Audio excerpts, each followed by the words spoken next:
LPS selalu mengawasi pergerakan uang di sistem perbankan. Kalau ada pergeseran hampir setiap hari kita awasin. Walaupun selalu saya bilang saya nggak ada kerjaan LPS sebetulnya banyak.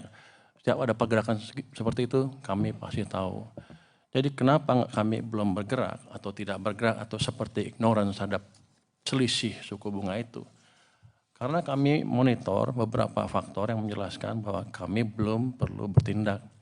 Yang pertama, cakupan penjaminan simpanan rupiah maupun falas masih tinggi di atas 90% dengan tingkat bunga penjaminan yang ada saat ini. Dengan TBP falas yang berlaku, cakupan penjaminan simpanan falas dengan memperhitungkan TBP falas mencapai 98,5% dari jumlah rekening. Jadi hampir semuanya sudah di cover. Tapi yang paling penting adalah kami lihat di bulan Januari penjaminannya 98,22%, Januari 2022 ya. Sekarang 98,50%. Jadi ada kenaikan dari sejumlah rekening. Jadi bukan keluar malah bertambah nih kelihatannya nih yang dijamin oleh LPS. Jadi gerakannya sebaliknya dari apa yang dikhawatirkan oleh Mas Anonymous tadi. Jadi tidak seburuk yang diperkirakan. Alasan yang kedua adalah kebijakan LPS selalu sejalan dengan sinyal kebijakan suku bunga Bank Sentral yang masih ingin mendorong pertumbuhan ekonomi dengan cara tidak menaikkan cost of fund. Kami juga sepandangan dengan Bank Sentral, kebetulan sepandangan. Ya kalau beda dikit nanti saya diskusi sama Pak Gubernur BI. Tapi biasanya kami sepandangan dan LPS tidak pernah akan mengganggu sinyal transmisi kebijakan moneter dari Bank Sentral. Saya nggak mau minta maaf lagi ke Pak Ferry, Pak. Dulu saya udah minta maaf 2 kali karena LPS sempat mengganggu sinyal kebijakan moneter Bank Sentral. Jadi kita amat hati-hati sekali untuk itu. Kalau ada pun saya akan selalu berkonsultasi dengan Bank Sentral, dengan Pak Ferry. Yang ketiga, kenapa kita belum gerak?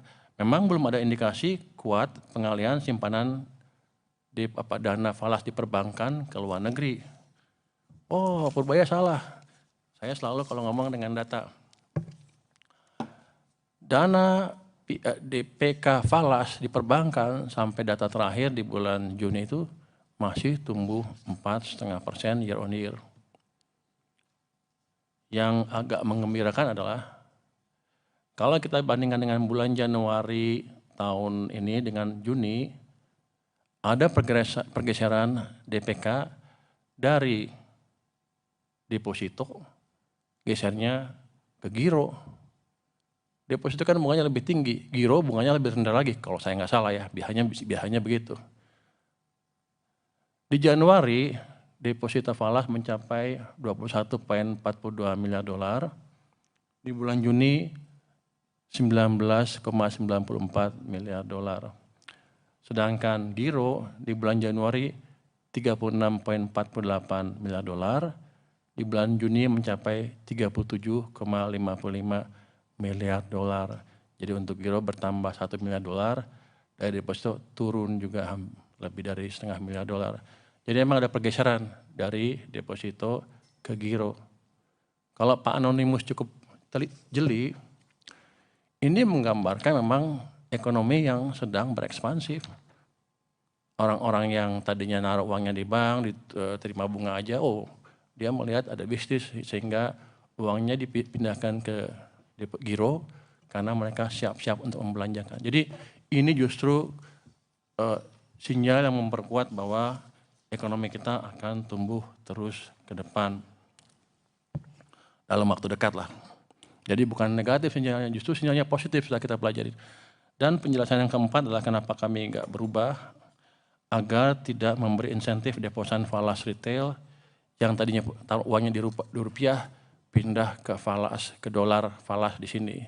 Jadi kalau kita naikin tiba-tiba justru bisa memicu orang pindah. Justru saya mengganggu